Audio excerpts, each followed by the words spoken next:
Hello पढ़ाई करने वाले मित्रों, learning platform visual art and GK tutorial पर आपका स्वागत है। दोस्तों, आज का वीडियो है नेट जेआरएफ का थर्ड पेपर है जून 2013 का और ये है इसका फर्स्ट पार्ट। इस जो थर्ड क्वेश्चन पेपर है इसमें 75 क्वेश्चंस हैं, जिसमें से आज हम क्वेश्चन नंबर 1 to 38 लेंगे और सेकेंड पार्ट में हम आगे के क्वेश्चंस देखेंगे।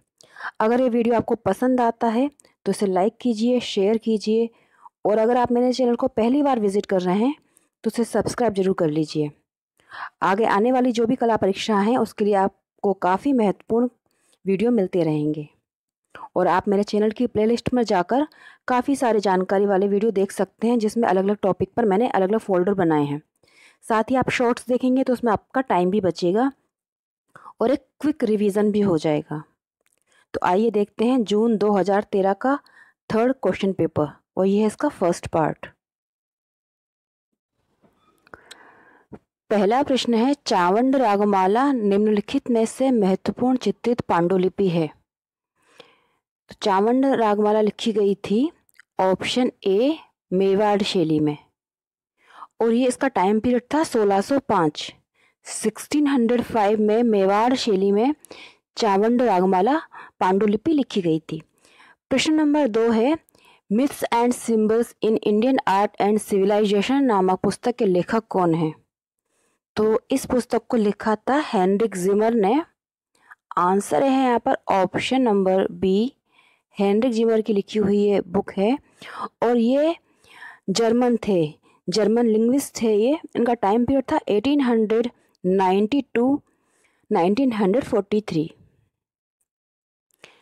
हेनरिक जिमर जर्मन लिंग्विस्ट थे, इनका टाइम पीरियड था 1890 टू 1943। नेक्स्ट क्वेश्चन है नंबर 3, निम्नलिखित में से कौन सा अकबर के शासनकाल से नहीं है। यहाँ 4 ग्रंथ लिखे हुए हैं, पूछा गया है कि कौन सा अकबर के शासनकाल का नहीं है। तो इसका आंसर है पादशाहनामा, ये अकबर के काल का नहीं है। बाकी हमजानामा, तूतीनामा, अकबरनामा ये अकबर के काल में लिखे गए ग्रंथ हैं।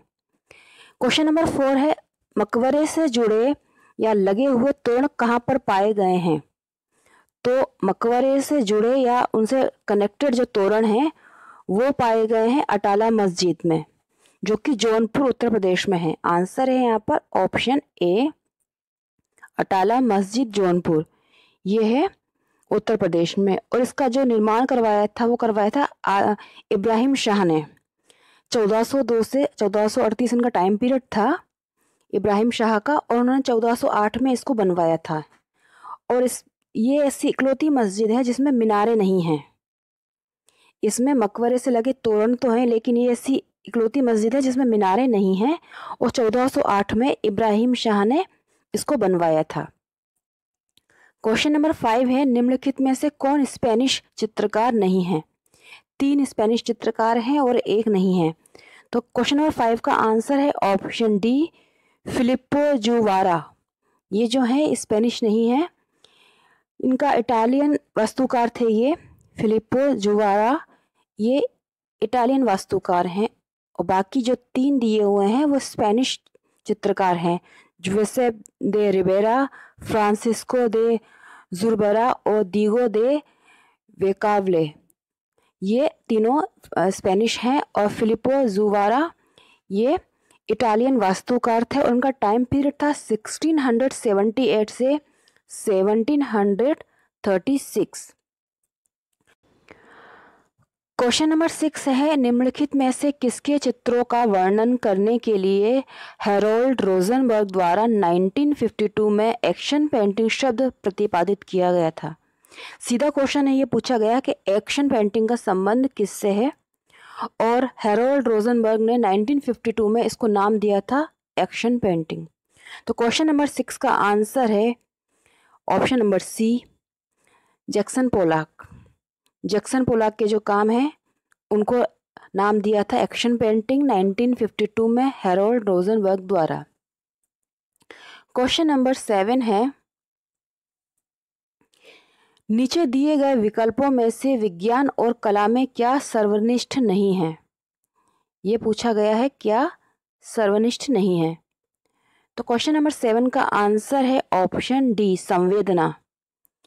कल्पना, क्रम, संरचना ये कला और विज्ञान में होता है, लेकिन संवेदना, इमोशंस ये इनसे संबंधित नहीं है। तो आंसर हो जाएगा यहाँ पर ऑप्शन डी। क्वेश्चन नंबर 8 है,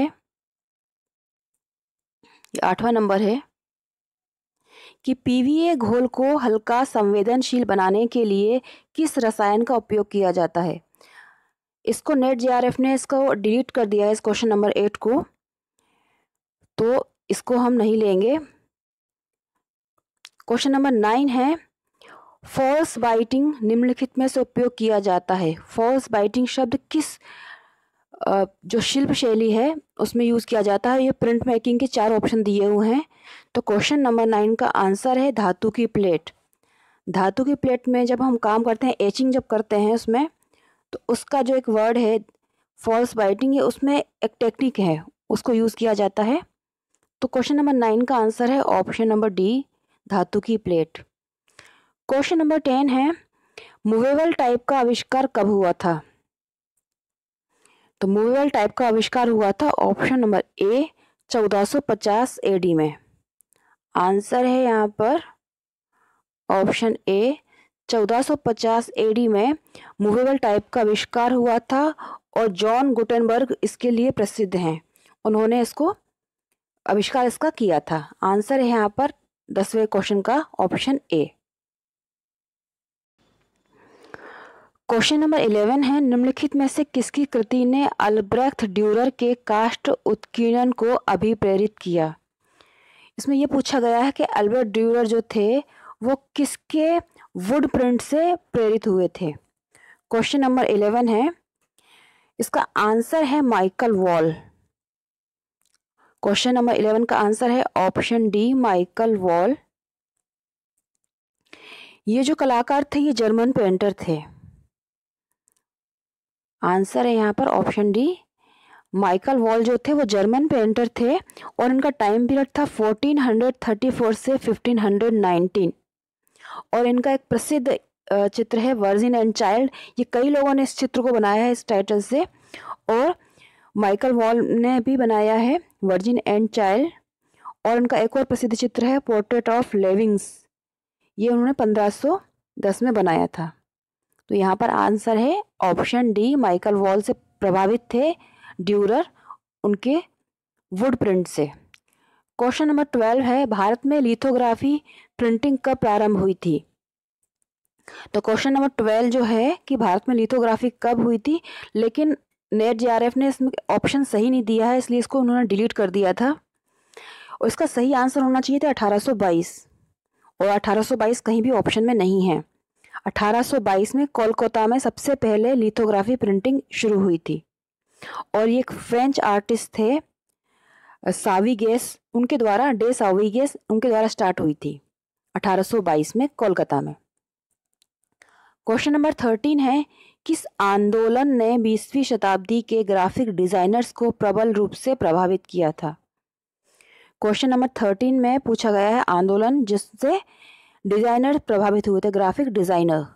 तो ये था बाउहाउस जो आंदोलन था, कला आंदोलन, इससे जो 20वीं शताब्दी के ग्राफिक डिजाइनर थे वो इंस्पायर हुए थे, प्रभावित भी हुए थे। और इसके जो फाउंडर थे बाउहाउस आंदोलन के वो थे वॉल्टर ग्रोपिंस, और ये 1919 में जर्मनी में शुरू हुआ था। बाउहाउस आंदोलन 1919 में जर्मनी में शुरू हुआ था और इससे ग्राफिक डिजाइनर प्रभावित हुए थे। क्वेश्चन नंबर 14 है, यूटोपियन परिभाषा इन्हें भविष्य का निर्माण का दावा किस आंदोलन ने किया है। तो इसका आंसर भी है ऑप्शन डी, बाउहाउस कला आंदोलन था, उसने यूटोपियन परिभाषा और भविष्य का निर्माण का दावा किया था अपने आंदोलन में, और ये शुरू हुआ था मैंने आपको बताया 1919 में जर्मनी में। क्वेश्चन नंबर 15 है, देशभक्तिपूर्ण मिले सुर मेरा तुम्हारा जो वर्ष 1998 में भारतीय टेलीविजन पर प्रसारित किया गया किसके लिए रचा गया था। मिले सुर मेरा तुम्हारा बहुत प्रसिद्ध रहा था, इसे 1998 में टेलीकास्ट किया गया था। तो ये किसके लिए लिखा गया था? तो इसका आंसर है ऑप्शन सी, भारत का राष्ट्रीय साक्षरता मिशन। ये भारत के राष्ट्रीय साक्षरता मिशन के लिए लिखा गया था और इसको लिखा था पीयूष पांडे ने। इसके लिरिक्स पीयूष पांडे द्वारा लिखे गए थे और इसको कंपोज जो किया था वो भारत रत्न थे भीमसेन जोशी जी, उनके द्वारा इसको कंपोज किया गया था। क्वेश्चन नंबर 16 है, ओगिलवी ने किस पुस्तक में लिखा है मैंने खून चखा है? क्वेश्चन नंबर 16 है, डेविड ओगिलवी जो कि एडवर्टाइजिंग के पितामह कहलाते हैं, उन्होंने एक पुस्तक लिखी थी और जिसमें उन्होंने लिखा था कि मैंने खून चखा है। तो उन्होंने किस में लिखा है? तो क्वेश्चन नंबर 16 का आंसर है, उनकी पुस्तक थी confessions of an advertising man. Option b है इसका आंसर। और उन्होंने एडवर्टाइजिंग की पूरी टेक्निक को पूरा डिटेल में इसमें लिखा है कि किस तरह से एडवर्टाइजिंग को करना चाहिए। और ये पुस्तक लिखी थी उन्होंने 1963 में। 1963 में उन्होंने लिखी थी confessions of an advertising man. David Ogilvy की पुस्तक है ये। क्वेश्चन नंबर 17 है, वो आवश्यकता और कार्य के संबंध में सोचते हैं। वो अपनी समस्याओं का समाधान करने में सक्षम हैं, परंतु उनकी कल्पना अंतहीन है। यह किसने किसके बारे में कहा है? जो कोटेशन है ये किसने किसके बारे में कहा है? तो क्वेश्चन नंबर 17 जो है उसका आंसर है ऑप्शन बी, पॉल रैंड के बारे में ये कहा गया है और ये कहा है लाज़लो मोहिली नागी ने। लाज़लो मोहिली नागी ने कहा है, ये हंगेरियन पेंटर थे। लाज़लो मोहिली नागी हंगेरियन पेंटर थे। इन्होंने कहा था ये पॉल रैंड के बारे में जो यूएसए के आर्ट डायरेक्टर थे। पॉल रैंड यूएसए यानी कि अमेरिका के आर्ट डायरेक्टर थे। क्वेश्चन नंबर 18 है, चीनी कम फिल्म का निर्देशन विज्ञापन क्षेत्र की किस हस्ती ने किया है? क्वेश्चन नंबर 18 है कि चीनी कम जो फिल्म थी उसको डायरेक्ट किसने किया है? क्वेश्चन नंबर 18 का आंसर है ऑप्शन डी, आर बालकृष्ण, जिन्हें आर बाल्की के नाम से जाना जाता है। इन्होंने मूवी डायरेक्ट की थी चीनी कम। क्वेश्चन नंबर 19 है, हेंज किस देश में है? ये क्वेश्चन नंबर 19 है, हेंज किस देश में है? तो 19 का आंसर है ऑप्शन डी, ये हिस्टोरिकल लैंडमार्क है जो कि ग्रेट ब्रिटेन यानी कि इंग्लैंड में है। आंसर है यहाँ पर ऑप्शन डी, ग्रेट ब्रिटेन, और ये एक हिस्टोरिकल लैंडमार्क है जो इंग्लैंड में है। क्वेश्चन नंबर 20 है, योद्धा शिल्पाकृति किस देश में बनाई गई थी? तो योद्धा शिल्पाकृति जो है वो बनाई गई थी चीन में। आंसर है यहाँ पर ऑप्शन बी, ये चीन में बनाई गई थी और ये टेराकोटा की बनी हुई है। सॉरी, यहाँ पर आएगा बी 20 का। क्वेश्चन नंबर 20 का आंसर है ऑप्शन बी, चीन में बनी थी योद्धा शिल्पाकृति जो कि टेराकोटा में बनाई गई है। क्वेश्चन नंबर 21 है, स्नफ बोल्ट्स यानी कि नशवा शीशियाँ बनाने के लिए कौन सा देश विख्यात है? स्नफ बोल्ट जो है इसके बारे में आपको बताती हूँ मैं कि ये जो बोटल्स होती थी उनका यूज़ हुआ था 18वीं शताब्दी के पूर्वार्ध में, और ये क्विंग शासनकाल था उनके समय में शुरू हुई थी और इसमें तंबाकू रखा जाता था इन बोटल्स में। ये जो शीशियाँ थी स्नफ बोटल्स, ये कांच की शीशियाँ होती थी और उनका यूज़ हुआ था क्विंग राजवंश में तंबाकू रखने के लिए, और ये हुई थी चीन में। आंसर है यहाँ पर ऑप्शन बी, चीन में। और उसके बाद इसका स्थान जो ले लिया ये बोटल्स थी, और स्निफ्स बॉक्स जो यूज़ किए गए वो यूरोप में किए गए थे। स्निफ्स जो बोतल थी वो चाइना में यूज़ की गई थी और स्निफ्स बॉक्स जो थे वो यूरोप में यूज़ किए गए थे। 18वीं शताब्दी में इन बोतल्स को यूज़ किया गया था। क्वेश्चन नंबर 22 है, अम्बर्टो ओसियानी का अंतरिक्ष में बोतल का विकास शिल्पकृति है जो निम्नलिखित में समाविष्ट है। तो क्वेश्चन नंबर 22 जो है उसको आप समझ सकते हैं कि जब अंतरिक्ष में बोतल का विकास, तो ये जो है शिल्पकृति वो भविष्यवाद से संबंधित है। तो इसका संबंध है 22 का, क्वेश्चन नंबर 22 का भविष्यवाद से। और ये जो शिल्पकृति है वो अल्बर्टो बोसियानी की है। और ये जो कलाकार थे वो इटली के कलाकार थे। उनका टाइम पीरियड था 1882 से 1916।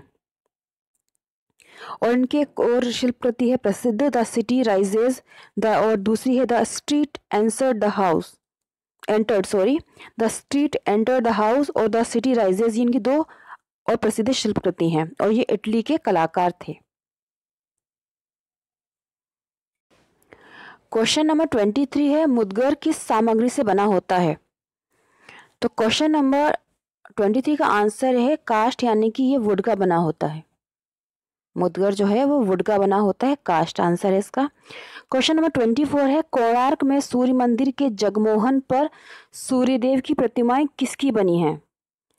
सूर्यदेव की जो प्रतिमाएं बनी हैं जगमोहन पर, वो किस चीज से बनी हुई हैं? क्वेश्चन नंबर 24 है, तो इसका आंसर है ब्लैक, यानी कि काला क्लोराइड से। ये कई बार पूछा गया है ये क्वेश्चन।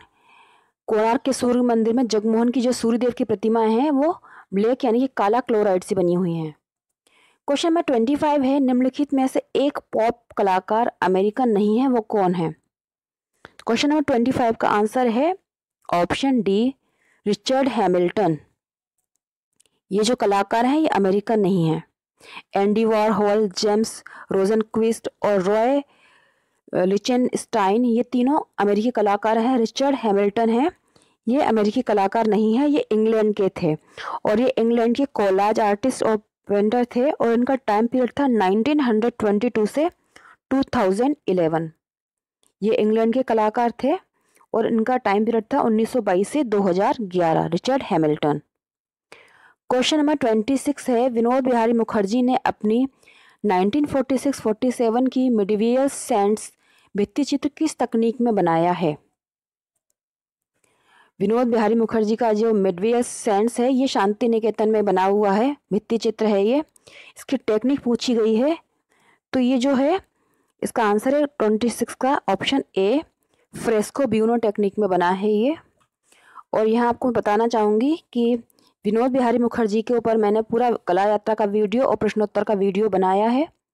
अगर आपने अभी तक वो नहीं देखा है तो आप मेरे चैनल के प्लेलिस्ट में जाकर वो ज़रूर देख लें, उसमें काफ़ी डिटेल्स आपको मिल जाएगा। क्वेश्चन नंबर 27 है, किस अति यथार्थवादी चित्रकार ने the wall of the moon भित्ति चित्र पेरिस्को में यूनेस्को इमारत पर बनाया है? तो वॉल ऑफ द मून ये भित्ति चित्र है पेरिस में जो यूनेस्को की इमारत पर बना है। तो इसको बनाया था जॉन मीरो ने। आंसर है यहाँ पर ऑप्शन ए, ये भित्ति चित्र जॉन मीरो ने बनाया है। और जॉन मीरो जो थे वो स्पेनिश पेंटर थे, Spanish painter, sculptor, ceramic artist थे। स्पेन के मूर्तिकार, चित्रकार और सिरेमिक आर्टिस्ट थे। और उनका टाइम पीरियड था 1893 से 1983, 1893 से 1983 इनका टाइम पीरियड था और ये स्पेनिश कलाकार थे। क्वेश्चन नंबर 28 है, निम्नलिखित में से एक तेल चित्र नहीं है, पहचानिए। 3 हैं जो ऑयल कलर में बने हैं और एक जो है वो ऑयल में नहीं बना है। तो इसका आंसर है, बहुत इजी क्वेश्चन है ये, जेमिनी राय का मदर एंड चाइल्ड। क्योंकि जेमिनी राय की टेक्निक टेम्परा होती थी मोस्टली, और उन्होंने ऑयल में नहीं किया है। ये मदर एंड चाइल्ड जो उनका चित्र है वो टेम्परा टेक्निक में है। बाकी राजा रवि वर्मा द्वारा रावण फाइटिंग जटायु ये ऑयल में है। M.F. हुसैन द्वारा between the spider and the lamp ये ऑयल में है। और गुलाम मोहम्मद शेख का स्पीकिंग स्ट्रीट ये भी ऑयल में है। और जेमिनी रॉय का ये मदर एंड चाइल्ड जो है वो टेम्परा टेक्निक में बनाया गया है। क्वेश्चन नंबर 29 है, व्यक्ति चित्र की चित्रकारी में ग्रीक यथार्थवाद आगे 3री शताब्दी तक ले जाया गया है। प्रारंभिक उदाहरण निम्नलिखित में से मिल सकता है? तो क्वेश्चन नंबर 29 का आंसर है ऑप्शन ए, पोम्पई से रोमन चित्रकारी। इसका आंसर है ऑप्शन ए, पोम्पई से रोमन चित्रकारी जो है वो व्यक्ति चित्र की चित्रकारी में ग्रीक यथार्थवाद आगे 3वीं शताब्दी तक ले जाया गया है। ये उसका प्रारंभिक उदाहरण है और ये बना है फ्रेस्को टेक्निक में। फ्रेस्को टेक्निक में बना है पोम्पई जो रोमन चित्रकारी है। क्वेश्चन नंबर 30 है, फाविज्म निम्नलिखित में से प्रेरणा लेता है। तो फाविज्म जो करा आंदोलन था वो किससे प्रेरित था? क्वेश्चन नंबर 30 है, तो इसका आंसर है ऑप्शन डी, बर्जेंटाइन स्टेन ग्लास। ऑप्शन डी है इसका। जो फाववाद कला आंदोलन था वो बर्जेंटाइन स्टेन ग्लास से प्रेरित हुआ था। क्वेश्चन नंबर 31 है, अमृता शेरगिल के निम्नलिखित चित्रों का सही कालक्रम बताना है।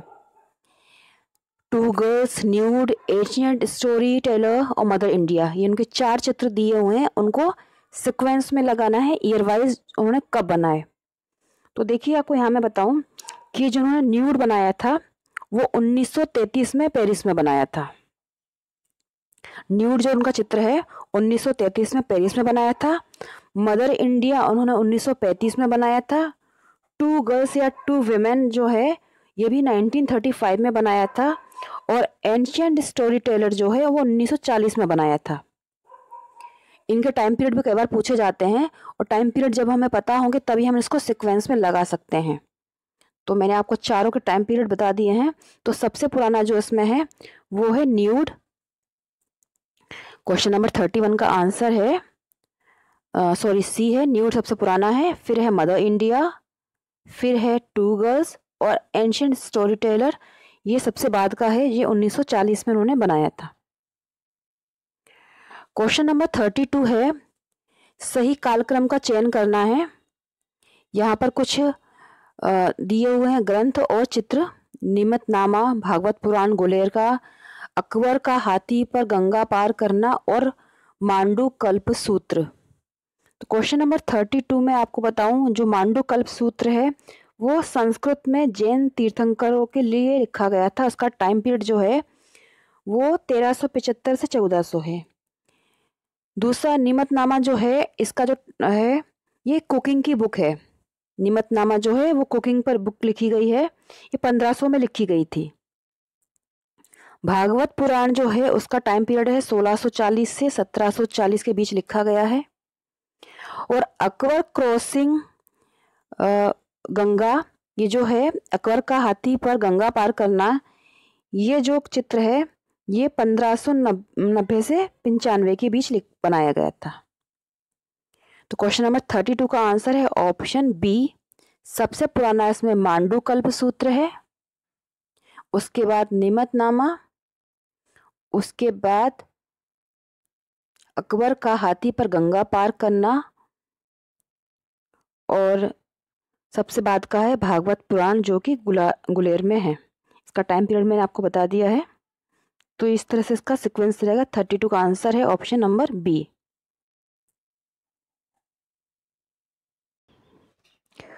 क्वेश्चन नंबर 33 है, सही कालक्रम बताना है। कुछ मीनारें दी हुई, फिरोज मीनार, चांद मीनार और चार मीनार और कुतुब मीनार। इनको टाइम पीरियड के हिसाब से सीक्वेंस में लगाना है। तो मैं आपको यहाँ टाइम पीरियड बताती हूँ कि फिरोज मीनार जो है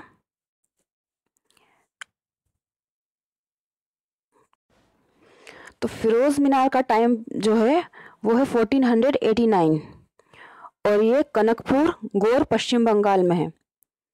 1489 इसका टाइम पीरियड है। फिर है चांद मीनार जो है दौलताबाद महाराष्ट्र में है और ये 1435 का टाइम पीरियड है इसका। चार मीनार ये हैदराबाद तेलंगाना में है, 1591 इसका टाइम पीरियड है। और कुतुब मीनार जो है वो सबसे पुरानी है, 1193 इसका टाइम पीरियड है। तो सबसे पहले आ जाएगी कुतुब मीनार 1193, फिर आ जाएगी फिरोज मीनार 1479, फिर आ जाएगी चांद मीनार 1435 और फिर आ जाएगी चार मीनार 1591। तो क्वेश्चन नंबर 33 का आंसर है ऑप्शन नंबर बी, ये इनका सीक्वेंस रहेगा। क्वेश्चन नंबर 33 का आंसर है option C, sorry, Qutub Minar, Firoz मीनार, चांद मीनार और फिर चार मीनार। क्वेश्चन नंबर 34 है, उत्तर से दक्षिण तक अवस्थित का सही अनुक्रम बताइए। मंदिर हैं कुछ, इनको उत्तर से दक्षिण के सीक्वेंस में लगाना है। तो इसमें पहला जो दिया है एकाश्मी कैलाश मंदिर, ये सबको पता है, एलोरा में महाराष्ट्र में है। बृहदेश्वर मंदिर, बृहदेश्वर जो मंदिर है ये साउथ में है, तंजावुर तमिलनाडु में। नेक्स्ट है मोढेरा सूर्य मंदिर, मोढेरा सूर्य मंदिर गुजरात में है। और एक है अवंती स्वामी मंदिर, अवंती स्वामी जो मंदिर है वो है कश्मीर में। तो सबसे पहले आ जाएगा अवंती स्वामी मंदिर जो JNK में है, फिर आ जाएगा मोढेरा सूर्य मंदिर जो गुजरात में है, फिर आ जाएगा कैलाश मंदिर जो महाराष्ट्र गुजरात में है एलोरा में, और बृहदेश्वर मंदिर जो कि है तंजावुर तमिलनाडु में। तो आंसर इसका हो जाएगा, सीक्वेंस हो जाएगा ऑप्शन सी में।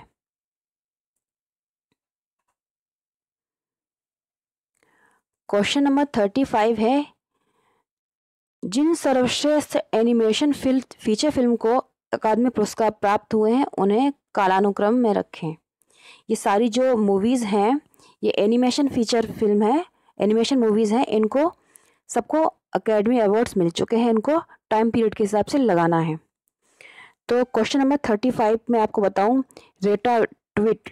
रेटाट्विल जो है ये 2007 में बनी थी। रेटाट्विल जो है 2007 में बनी है। फिर है श्रेक, श्रेक जो है इसकी अलग अलग से बने हैं, 2001, 2004, 2007, 2010, इस तरह से ये 4 बार बन चुकी है। फिर टॉय स्टोरी 3 जो है, 3 का टाइम पीरियड है 2010। टॉय स्टोरी 3 2010 में बनी थी, और ब्रेव जो है मूवी वो 2012 में बनी थी। ब्रेव जो मूवी है, एनिमेटेड मूवी है, वो 2012 में बनी थी। तो क्वेश्चन नंबर 35 का आंसर हो जाएगा ऑप्शन ए, ये इनका सीक्वेंस है, रेटाट्विल, श्रेक, टॉय स्टोरी 3 और ब्रेव।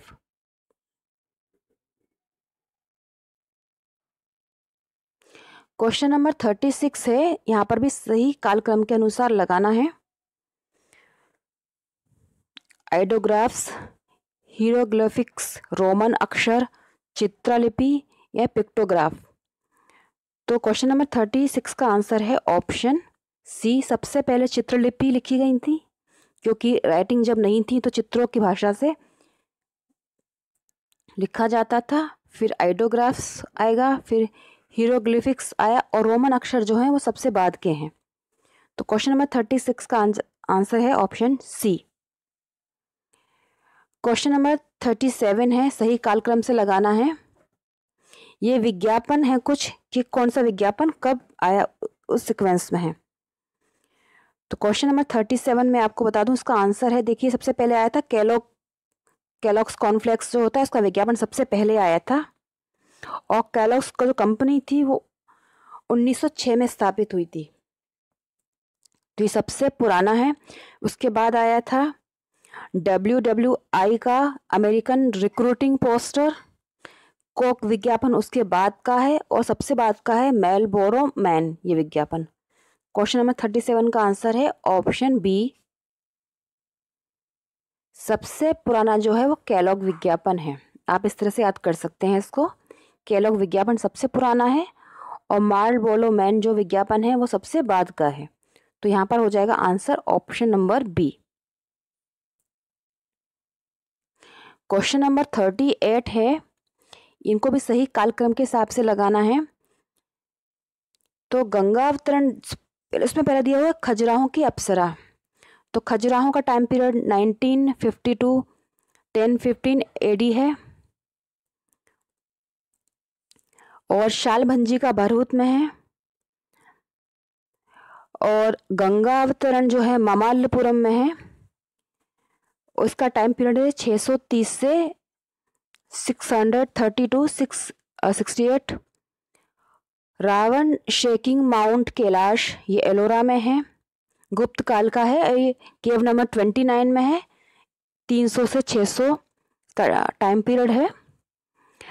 तो इसका जो सीक्वेंस हो जाएगा 38 का, वो हो जाएगा ऑप्शन, सबसे पहले आ जाएगा अप्सरा जो कि खजुराहो में है। क्वेश्चन नंबर 38 का सी हो जाएगा, शालभंजी का है सबसे पुरानी जो कि भरूच में है। फिर गंगावतरण ममालपुरम का है जो 630 से 688। फिर है गंगावतरण हो गया। फिर है रावण शेकिंग माउंट कैलाश एलोरा का, और अप्सरा जो खजुराहो का है वो सबसे पुराना मूर्ति शिल्प है। तो इसका सीक्वेंस हो जाएगा आंसर ऑप्शन सी। तो ये थे 38 प्रश्न इस क्वेश्चन पेपर में से। आगे के जो प्रश्न है वो हम सेकंड पार्ट में करेंगे, क्वेश्चन नंबर 39 to 75। आपको ये वीडियो कैसा लगा आप कमेंट करके बताइएगा, और पसंद आए तो लाइक जरूर करिए। गुड लक, जय हिंद।